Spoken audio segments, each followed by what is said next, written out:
Salut tout le monde, c'est Eric Legloire du podcast The Cess Game et merci d'écouter ce nouvel épisode. On se retrouve après quelques petites semaines d'absence. Aujourd'hui, je reçois Clément Martin, directeur général et cofondateur de Rocket for Sales. Ça va comment, Clément ? Eh ben écoute, Eric, ça va super bien, super bien. Ravi de te rejoindre sur le podcast. Merci d'être avec nous justement sur le podcast.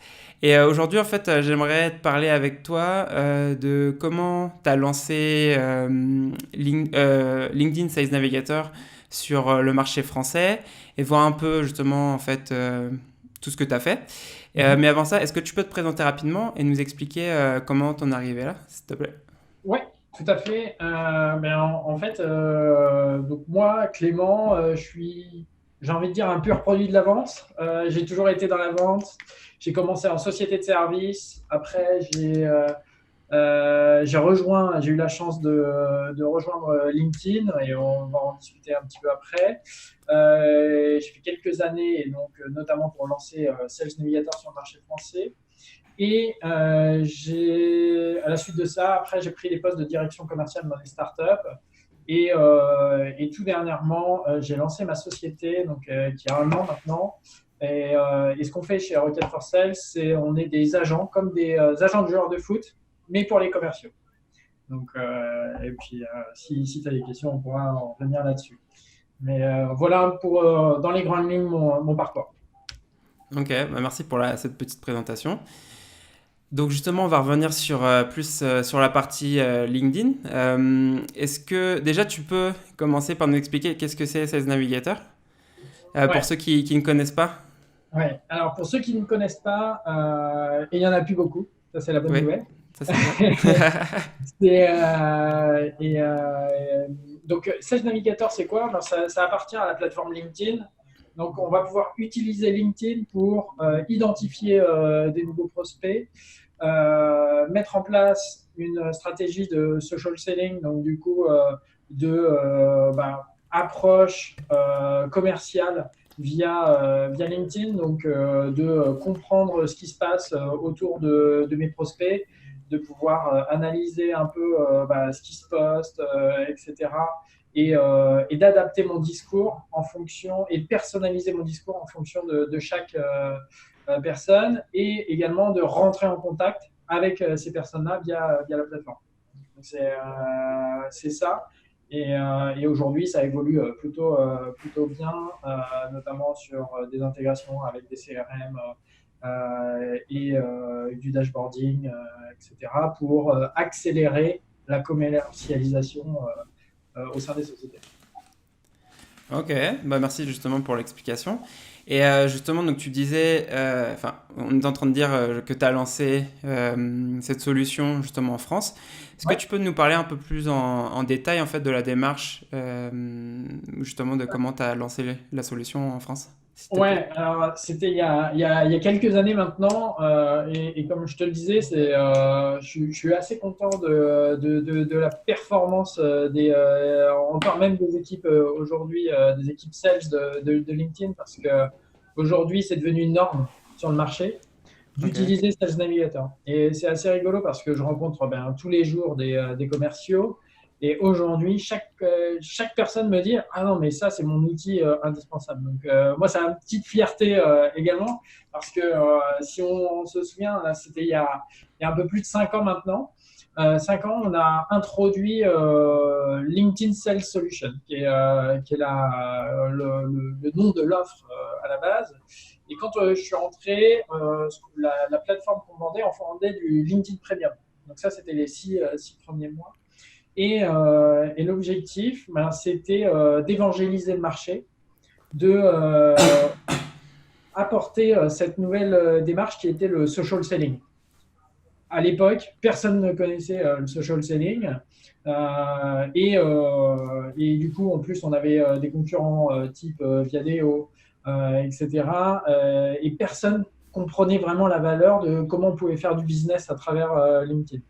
Donc quand je suis rentré chez LinkedIn, ce qui était vraiment formidable, c'était déjà le côté international. Parce que j'ai rejoint les équipes à Dublin. Et on était une petite quinzaine de personnes et il y avait 8 nationalités différentes. Et donc, du coup, on était tous à s'entraider sur comment on allait pouvoir vendre cette plateforme et trouver notre market fit. Donc ça, c'était vraiment notre enjeu, mais il y avait une telle ambiance et cohésion d'équipe, et on était tous envoûtés par cette mission qui était on apporte le social selling en Europe, et puis bon, dans le monde, et à la sauce LinkedIn. Donc c'était vraiment très intéressant et enrichissant là-dessus. Parce que en fait, on était tous des entrepreneurs. À cette époque, quand on est arrivé là-bas, on était tous des gens qui avaient l'entrepreneurship dans leur gène. C'était vraiment ça l'important. Et donc, tout le monde allait de l'avant, etc.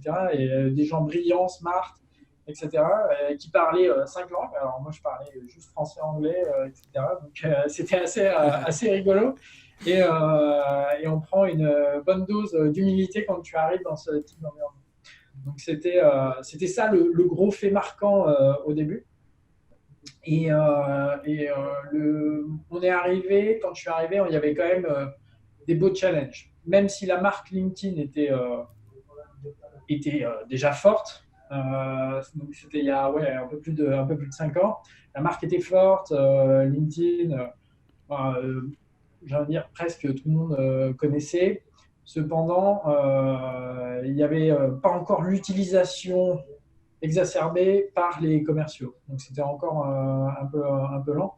Donc, et tout le monde n'était pas prêt à acheter ce type de solution pour leurs commerciaux, parce que c'était digitaliser les forces de vente, au final. Et donc, premier challenge, c'était déjà de bien comprendre le marché, qui étaient nos cibles. Et typiquement, on s'est très vite rendu compte que c'était les boîtes les plus accentuées sur le digital. Peut-être que tu connais, Elric, ton Social Selling Index.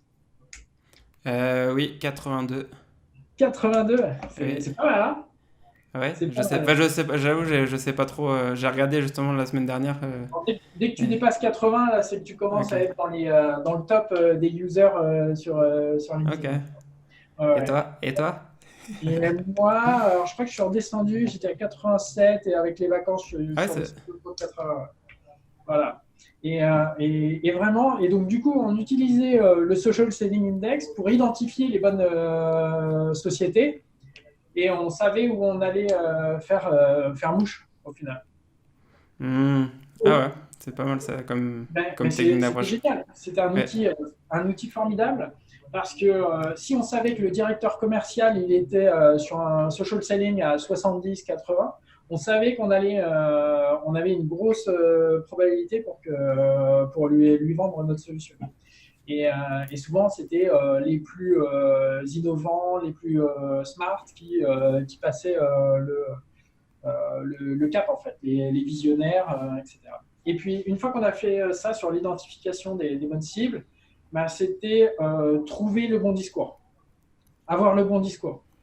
Et le bon discours, c'est quoi? C'est répondre aux problématiques des commerciaux.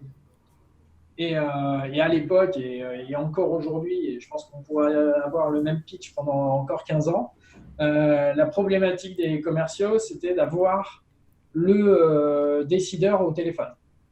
C'est-à-dire de prendre un rendez-vous avec la personne. Et aujourd'hui, les commerciaux ont du mal à prendre le téléphone. Donc, on était une super alternative pour redonner de la confiance en plus aux commerciaux et faciliter l'accès aux décideurs, en fait. Donc,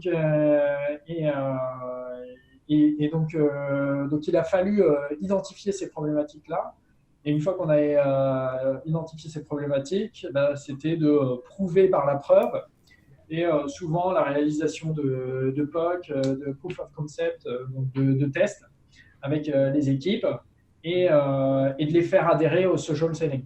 Donc du coup, c'était Il fallait aller au-delà de ce qui était demandé et du coup juste de vendre. Il fallait aussi faire un peu du pre-sales et on va dire mouiller le maillot pour faire adhérer au concept du social selling.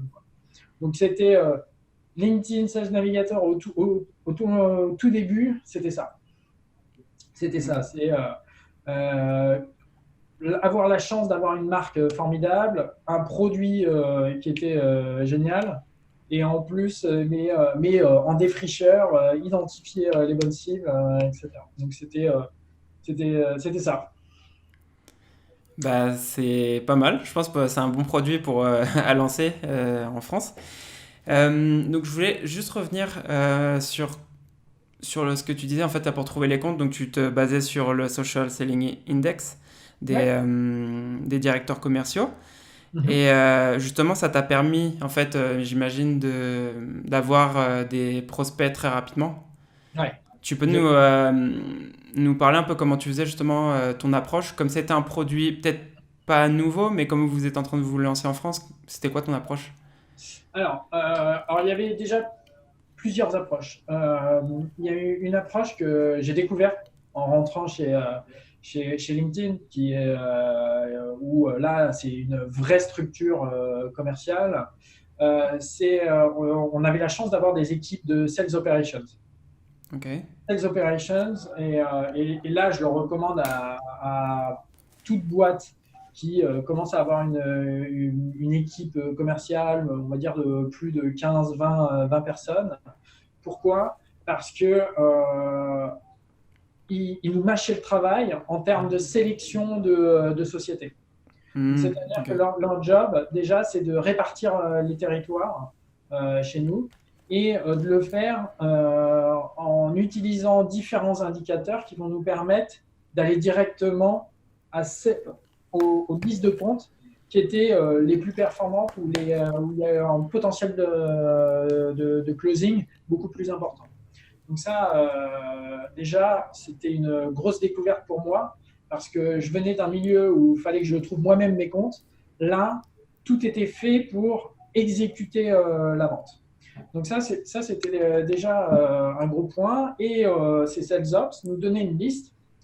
Et dans cette liste, il y avait notamment le Social Selling Index de la société qui nous permettait de savoir si la société avait une appétence ou non sur le social selling.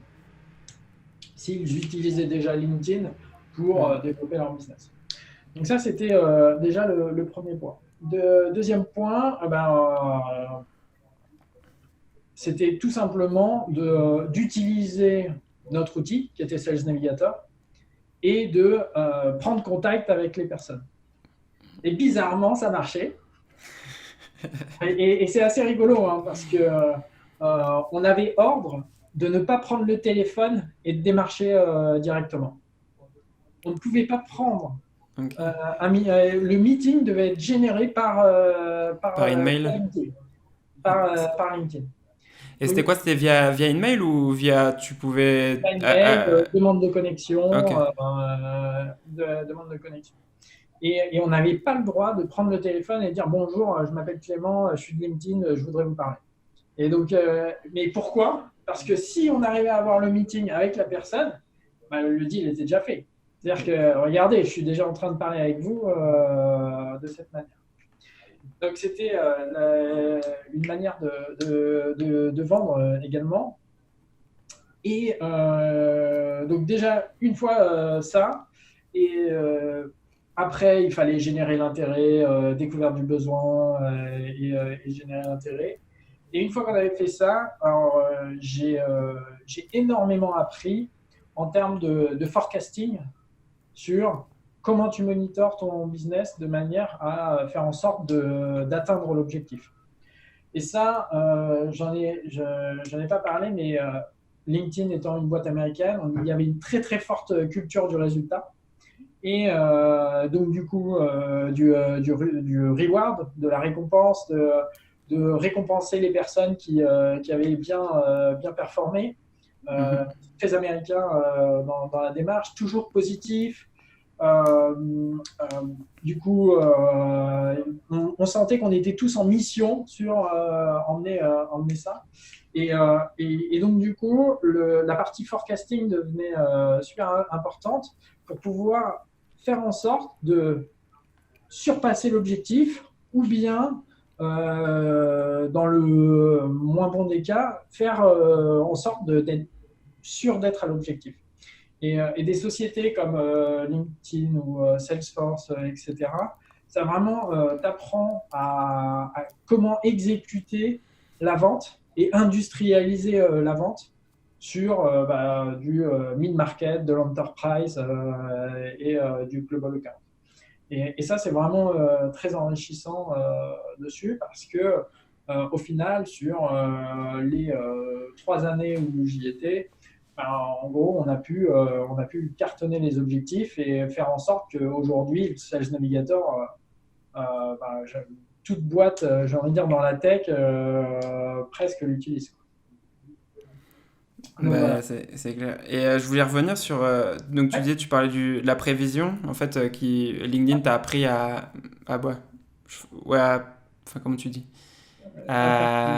Tes prévisions, Ouais, ouais, voilà. ouais, faire C'est juste du pour pas utiliser forecast. pour pas utiliser Ouais, le mot en anglais. Pour exactement. utiliser. Enfin, ils t'ont appris à comment prévisionner tes ventes. Et Ouais. justement, comment tu faisais? Alors c'est assez rigolo parce que tout part c'est des maths. Ok. C'est-à-dire que en fait, tu as des ratios qui existent. Alors, ça diffère selon l'industrie, etc. Moi, en gros, on était sur des deals mid-market, mid-market. Et sur ces deals mid-market, euh, grosso modo, il fallait avoir en début de quarter 3 fois ton pipeline, le montant total de tes opportunités devait faire 3 fois ton objectif. Si tu Ok. étais au-dessus de ça, eh ben, grosso modo, tu étais quasiment sûr de faire l'objectif. Alors, quand je dis ça, faut être bien conscient il faut avoir un pipeline, alors du coup, une liste d'opportunités de qualité. Et c'est ça l'enjeu. C'est d'ailleurs toujours de bien qualifier ses opportunités pour être sûr de est-ce que, en gros, c'est une opportunité froide ou on se rapproche du closing. Et toute cette méthodologie-là, si tu appliques ces ratios-là, eh bien, derrière, tu sais que tu vas pouvoir gagner. Autre point, il fallait générer ces opportunités. J'ai été aidé par un sales développeur. Donc, c'est vraiment quelqu'un qui va amener de la génération d'opportunités. Mais moi aussi, il fallait que j'aille chercher des opportunités. Grosso modo, les objectifs que je me donnais sur les paniers moyens, on était entre 10 et 15 000 euros. Ben, grosso modo, je faisais 4 à 5 meetings par jour. Donc, c'est des calls de découverte, des démos, etc. Du follow-up avec des clients. Mais si tu tiens ce rythme de manière quotidienne, tu t'assures de faire les objectifs. C'était ça. Et après, sur du deal mid-market, tu es à peu près sûr de faire tes objectifs en suivant ces métriques-là. Ok. Voilà, Non, c'est. l'enjeu de bien être sûr de garantir un prévisionnel de vente, c'est quoi? C'est de remettre en question de manière quotidienne toutes ces opportunités. Est-ce que j'ai bien tous les décideurs? Est-ce que j'ai l'accord de tout le monde? Etc. Et une fois qu'on qualifie tout ça, bah, derrière, d'une journée à l'autre, ça peut changer. Donc du coup, est-ce que j'ai suffisamment d'opportunités pour garantir le résultat? Etc. Et puis après, il y en a qui ont d'autres stratégies ou les stratégies où juste je vais faire mon année sur un deal. Mais là, tu augmentes ton risque de ne pas faire. Et donc là, tu remontes plus sur l'enterprise, par exemple. Donc voilà. Donc voilà ce que j'ai appris là-bas. Et ça m'a beaucoup servi après pour aider les startups à grandir quand j'étais directeur commercial et leur donner de la visibilité sur leur business. Et ça, c'est vraiment important de savoir ce qui va se passer dans le futur. Et encore une fois, c'est le business dans le SaaS, c'est beaucoup de maths, des maths assez simplistes, mais ça marche. Et justement, c'est un des objectifs principaux justement du directeur commercial, le forecasting. C'est Ouais, ça, c'est de exactement. savoir combien il va vendre. Voilà, de savoir où il va, de savoir s'il est en retard ou ils vont surpasser l'objectif. Ça permet aussi de dynamiser les équipes, de responsabiliser les équipes également. Euh, pour dire bah, pourquoi on y va, où est-ce qu'on s'en va, et que chacun soit en maîtrise de son business. Et l'enjeu, c'est vraiment de challenger, de remettre en cause chaque semaine, chaque jour son propre business pour être sûr d'aller à l'objectif. Ok. Je voulais juste revenir sur un point en fait, quand tu étais en train de parler justement sur LinkedIn et que Ouais, tu étais en train de démocratiser en fait, le social selling justement en France. ouais. Euh, Justement, comment tu faisais pour t'aligner avec les besoins et les objectifs des boîtes justement qui n'avaient pas forcément ce besoin encore à ce moment-là? Alors, c'est une bonne question. À cette époque, là où on venait, j'ai un peu évoqué tout à l'heure. Le but, c'était d'aller dans la peine, la problématique du client. Ok. La problématique de chaque boîte, tu peux aller voir n'importe quel directeur commercial, c'est la génération de business. Closer, c'est super, mais si tu vides tout ton portfolio de business, bah derrière, qu'est-ce qu'il faut faire? Bah, il faut repartir au combat et régénérer des nouvelles opportunités dessus. Donc la problématique des directeurs commerciaux, même si on parlait de réseaux sociaux, etc., on s'en fiche. L'idée, c'était de comment je peux t'aider à développer ton business, comment je peux faciliter la tâche de tes commerciaux. Et, euh, et, euh, et c'était assez simple, c'est-à-dire que tu pouvais demander à un directeur commercial, est-ce que vous avez déjà réussi à prendre un meeting grâce à LinkedIn? Tout le monde a réussi à le faire. Bon, bah, imaginez demain vous industrialisez ça auprès de votre équipe. Vous mettez une démarche dessus. Bah, là, vous n'allez plus avoir votre problématique de bah, mes gars, ils ne prennent pas assez de meetings, etc. Donc, du coup, c'était vraiment de se focaliser sur la problématique et après vendre la magie LinkedIn. Et c'était ça l'enjeu. C'est à chaque fois, tu te focalises d'abord sur la problématique, quel problème ils ont. Une fois que tu as ça, après tu amènes le pitch et le storytelling autour de la plateforme. Ok. Justement là, ce que tu es en train de dire, c'est ça la magie LinkedIn? Ouais, Ok. c'était hallucinant. C'est-à-dire qu'on avait une telle montagne de données qu'on pouvait jouer avec tout ça. Et puis moi, je suis très data, j'aime beaucoup la donnée, j'aime beaucoup jouer avec la donnée. Et c'était intéressant parce qu'on savait presque comment faisait du business une société. On savait avec combien de personnes ils étaient connectés dans telle société. Et du coup, tu pouvais leur mettre en avant en disant bah, regardez, je sais que je suis sûr qu'un de vos meilleurs clients, il est dedans. Et bizarrement, bah, c'était la liste de leurs meilleurs clients. Et pourquoi bah, du coup, je leur disais, vous faites déjà du business à travers LinkedIn. Et vous ne le savez même pas. Ah, ils en profitent pas et ils en profitent pas assez en fait de la plateforme. Imaginez si vous industrialisez la démarche. Et ça va encore plus dynamiser le business. Et donc voilà, vendre la magie LinkedIn, vendre le fait que bah, ça fonctionne et ils s'en rendent même pas compte en fait, que ça fonctionne, que ça a un réel impact pour eux. Donc c'était super.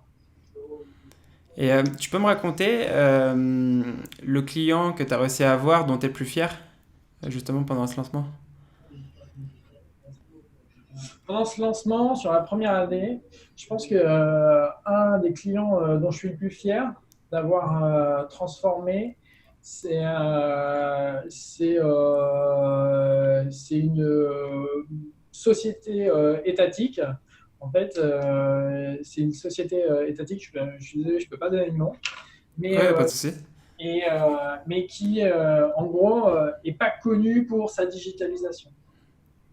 Et j'ai eu la chance d'identifier tout de suite un des décideurs à l'intérieur. Et lui avait pour projet de vraiment essayer de dynamiser, redynamiser ses équipes commerciales. Et on est parti tout de suite en test. Et ça, c'était assez rigolo parce que je me souviens à l'époque, tout le monde m'avait dit non, faut surtout pas faire ça, faut pas faire de POC, de proof of concept, donc des tests, ça ne marche pas, il faut vendre direct. Je fais ah bon, désolé, j'ai proposé ça au client, on va y aller. Et donc du coup, je suis allé en personne, j'ai fait les formations, j'ai vraiment accompagné de bout en bout le client. On a pu générer des opportunités grâce à ça en seulement quelques mois. Et c'est devenu quasiment un des premiers clients, plus gros clients européens sur les 6 premiers mois où je suis arrivé.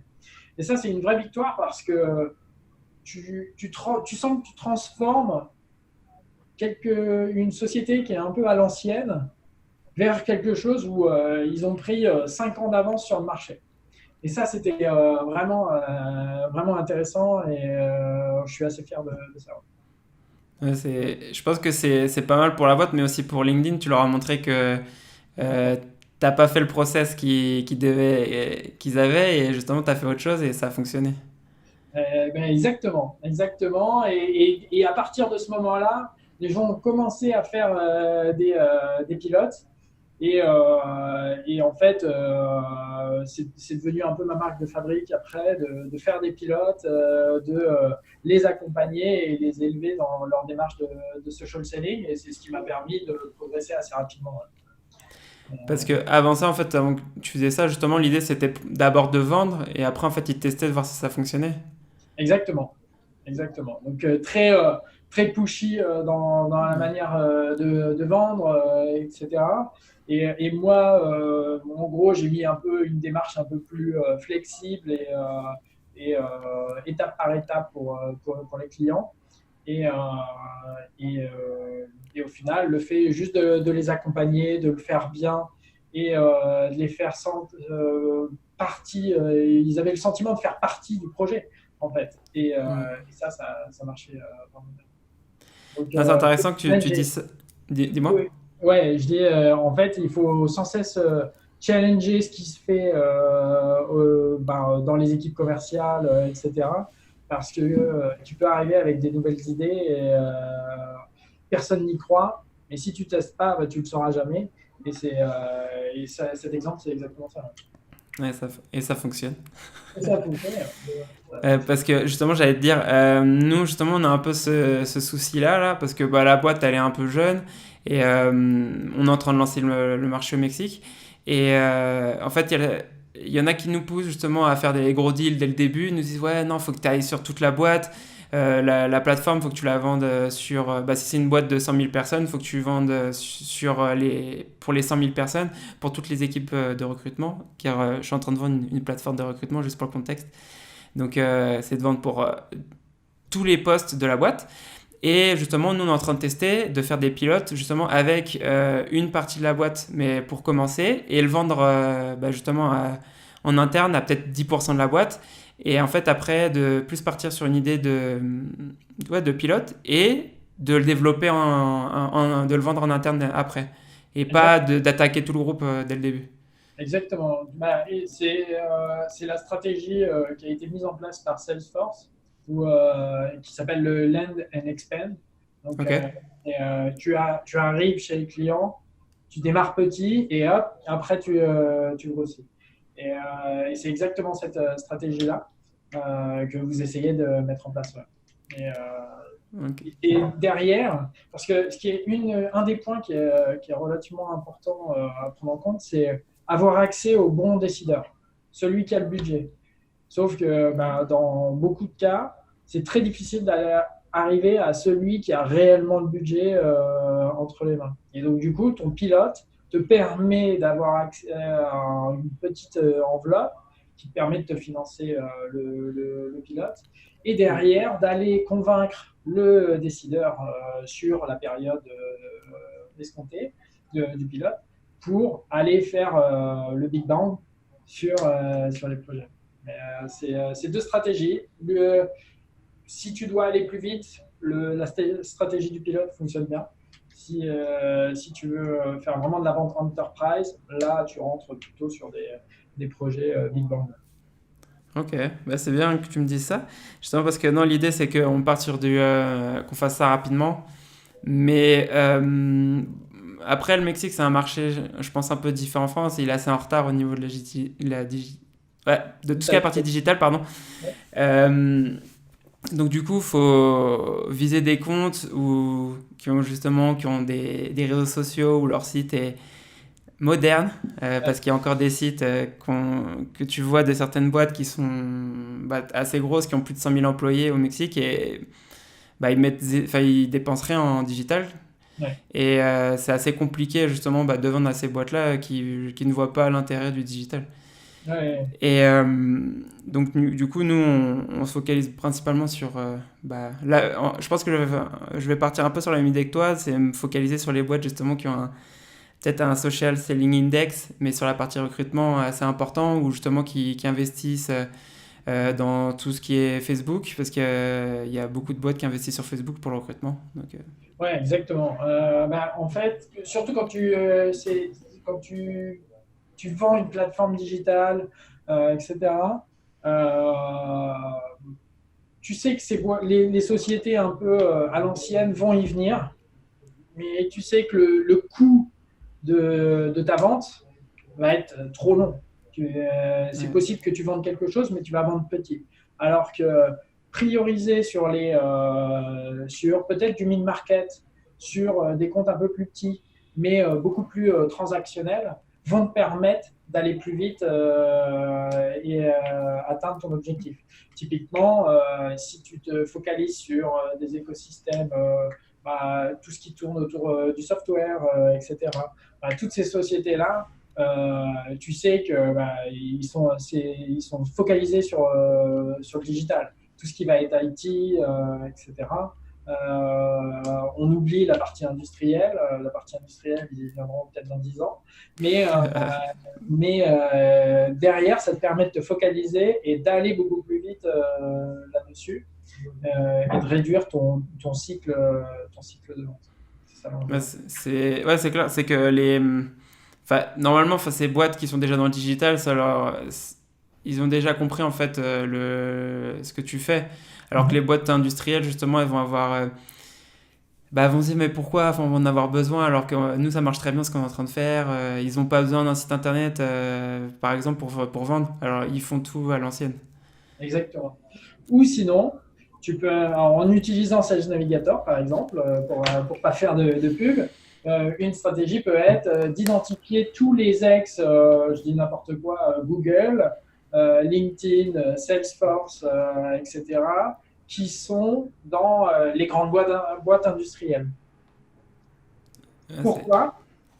Parce qu'en fait, tu as un filtre sur LinkedIn qui te permet de voir d'où viennent les gens, qu'est-ce qu'ils ont fait dans le passé. Et donc ça, pourquoi ces sociétés industrielles recrutent ce type de profil? Pour les aider à se digitaliser. Et c'est là où tu peux aller plus vite dessus. Donc voilà, encore une fois. C'est une bonne idée, je n'y avais pas pensé. Il y a des choses comme ça qui permettent d'aller plus vite. D'aller plus vite, ouais. Ok. Et justement, ça a été quoi ton plus gros échec dans ce lancement? Plus gros échec. Je devais signer un grand compte du CAC 40, faire un beau deal assez important pour l'offre. Et j'étais trop ferme sur la négo, ce qui m'a pas permis de vendre, justement. Donc, bel échec là-dessus, parce que, en gros, encore une fois, c'est aussi bien écouter ce que te dit le client et en adaptant peut-être mon offre un petit peu plus, alors j'aurais pu avoir le deal. Mais j'ai été peut-être un peu trop, je dirais peut-être arrogant dans ma démarche et trop push, sans vouloir baisser mes prix. Mais bon, c'est une stratégie aussi, c'est une stratégie de société. Donc, plus bel échec, ça m'aurait pu permettre de faire un gros deal, mais voilà. Et justement, ton plus gros apprentissage? Apprentissage, je pense que c'est l'école LinkedIn dans sa globalité. Je pense que depuis mon arrivée chez LinkedIn, qui était un accueil formidable, donc ça, c'était déjà mon premier apprentissage, jusqu'à l'industrialisation de la vente. Ça, c'était un apprentissage, c'était pour moi la meilleure école de vente. Et m'apprendre à comment analyser un business, comment monitorer, suivre un business. Ça, c'était une sacrée école. Une sacrée école. Ok. Et on arrive justement sur la fin de l'épisode. Et justement, une question que je pose justement à tous les invités, une question plus un défi pour ceux qui nous écoutent. Donc pour ceux qui nous écoutent et qui veulent s'améliorer, quel serait ton défi à mettre en place dès aujourd'hui dans leur poste de commercial? Pour s'améliorer, je pense la recommandation défi que j'invite, parce qu'il y a peu de gens qui le font, et moi qui rencontre des commerciaux tous les jours, c'est l'écoute. L'écoute, écouter son client et comprendre quel est son enjeu business et quelles sont ses problématiques. Et ça, si demain, tous les commerciaux faisaient ça, eh ben, je pense qu'il y aurait beaucoup plus qui vendraient.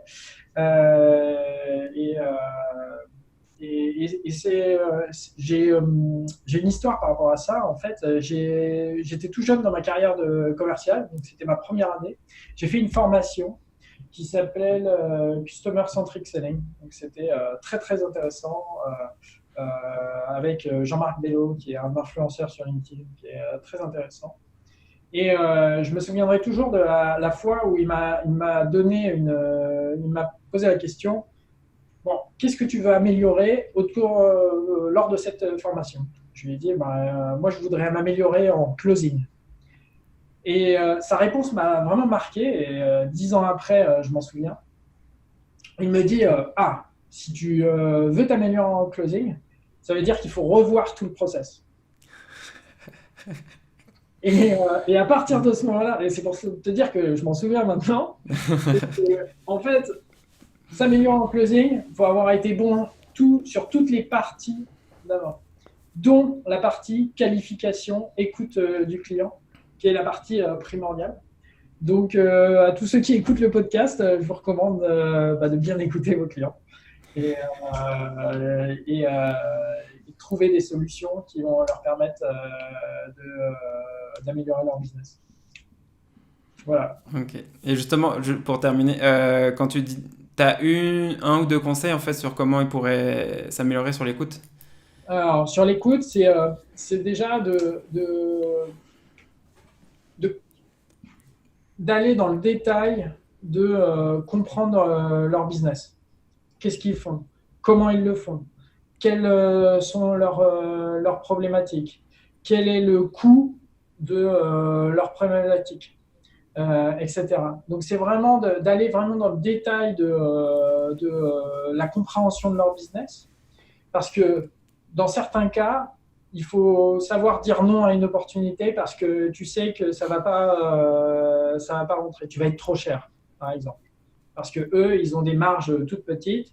Et si tu comprends par la qualification qu'ils ont des marges toutes petites, ben, derrière, tu sais qu'il faut qu'ils vendent 10 000 bouchons pour pouvoir financer une licence Sales Navigator. Donc, du coup, ça ne marche pas. Donc, l'idée, c'est d'aller dans la granularité de quelles sont les problématiques du client, comment il contourne ces problématiques, il les contourne pas, quels sont les coûts, etc. Aller vraiment dans la qualification de manière granulaire et comprendre comment fonctionne le client. Donc, c'est vraiment ça mes recommandations. Ok, bah merci pour les recommandations. Et est-ce que tu as quelque chose à rajouter? Non, je pense que je dis pas mal de choses. Ça marche. Bon, bah, du coup, merci d'avoir accepté l'invitation. Et bah, du coup, à plus tard. Ciao. Cédric, à plus tard. Merci d'avoir écouté cet épisode de The Sales Game. Si t'aimes le podcast, abonne-toi, laisse un commentaire, une note, partage-le avec tes potes, fais-le écouter à ta mère. En gros, fais-en ce que tu veux. Et ça serait top aussi si tu pouvais m'aider à le partager. On se revoit dans le prochain épisode. Ciao!